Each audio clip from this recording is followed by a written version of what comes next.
Motion moved.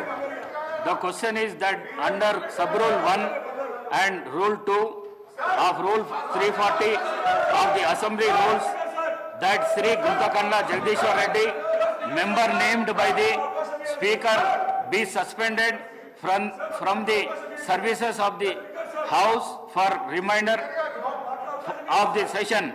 Those who are for the motion, please say ayes. Those who are against, please say no. Ayes have it. Ayes have it. The motion is carried, and the member named by the speaker is suspended from the services of the house for remainder of the session.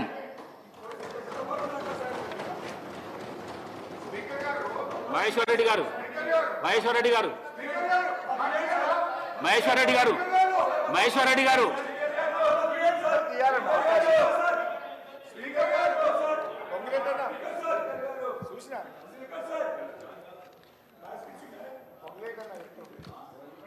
ధన్యవాదాలు అధ్యక్ష. ఈరోజు ఉరి శిక్ష వేసేటప్పుడు కూడా అవకాశం ఇస్తారు sir. అసలు మీరు ప్రధాన ప్రతిపక్షానికి ఇవ్వాలి సార్ మైకు.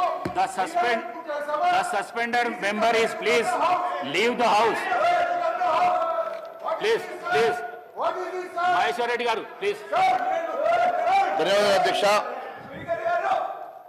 నిన్న జరిగినటువంటి గవర్నర్ ప్రసంగంలో ధన్యవాదాలు తీర్మానం అవకాశం ఇచ్చినందుకు ధన్యవాదాలు తెలియజేస్తున్నాను అధ్యక్ష.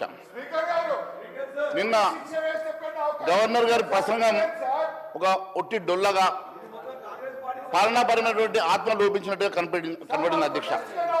గవర్నర్ ప్రసంగం అన్ని అబద్ధాలు, విజయం లేని, దిశానిర్దేశం లేని ఒక ప్రసంగంగా ప్రజలకు హోప్ క్రియేట్ చేయాల్సినటువంటి ఆ ప్రసంగంలో ఎక్కడ కూడా హోప్ క్రియేషన్ లేకుండా కొటేషన్లు తప్ప కార్యాచరణ లేని ప్రసంగంగా మాత్రమే ఉండే. There was no administrative soul. పాలనాపరమైనటువంటి ఆత్మ ఈ ప్రసంగంలో లోపించిందని తెలియజేస్తాను అధ్యక్ష. గవర్నర్ గారి ప్రసంగం అనేది ఒక విజనరీ డాక్యుమెంటరీ లాగా ఉండాలి. వచ్చే ఏడాది కాలంలో కాంగ్రెస్ సర్కార్ చేపట్టబోయేటువంటి అభివృద్ధి ఎజెండాను గవర్నర్ ప్రసంగంలో ఆవిష్కరించాలి. కానీ గవర్నర్ ప్రసంగంలో విజనరీ ఛాయలు మర్చిపోయినా కానరాలేదు. ఇది మొక్కుబడి ప్రసంగం. రాష్ట్రానికి దిశ నిర్దేశం చేసేటువంటి ముఖ్య అంశాలు ఏవి లేకపోవడం చాలా శోచనీయం అధ్యక్ష. బడ్జెట్ పాస్ చేసుకోవడానికి మాత్రమే ఈ సెషన్స్ తప్ప ప్రజా సమస్యలు చర్చించడానికి కాదు అన్నట్టుగా నిన్న ప్రసంగం కొనసాగింది అధ్యక్ష. గవర్నర్ ప్రసంగంలో మొదటి పారాగ్రాఫ్లో మరి ప్రభుత్వానికి నిబద్ధత ఉందని చెప్పుకున్నారు. మరి ప్రభుత్వానికి నిబద్ధత ఉంటే మరి 6 గ్యారెంటీల సంగతి, దానికి చట్టబద్ధత ఇచ్చే అంశం లోపల నిబద్ధత ఎందుకు లేదని చెప్పి మేము ప్రశ్నిస్తున్నాం అధ్యక్ష. మరి ప్రజలు కలలుగన్న అభివృద్ధికి అద్దం పట్టేలా ఈ బడ్జెట్ సమావేశాలు ఉంటాయని చెప్పించారు అధ్యక్ష ఆ ప్రసంగంలో. మరి బడ్జెట్పై చర్చ 5 రోజులు మాత్రమే నిర్వహిస్తూ ఉన్నారు.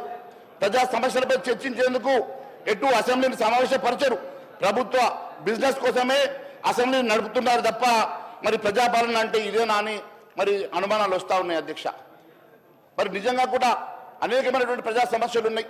మరి ప్రజా సమస్యల మీద చర్చించడానికి సమయాన్ని ఇవ్వకుండా కేవలం బడ్జెట్ ప్రవేశపెట్టిన తర్వాత మీరు ఇచ్చినటువంటి మరి డిమాండ్స్ బిల్స్ మీద కేవలం 5 రోజులు మాత్రమే అవకాశం ఇవ్వడం అనేది మరి ప్రజా సమస్యలకు చర్చకు తావు ఇవ్వకుండా మీరు చేస్తున్నటువంటి ప్రయత్నంగా కనిపిస్తూ ఉన్నది అధ్యక్ష.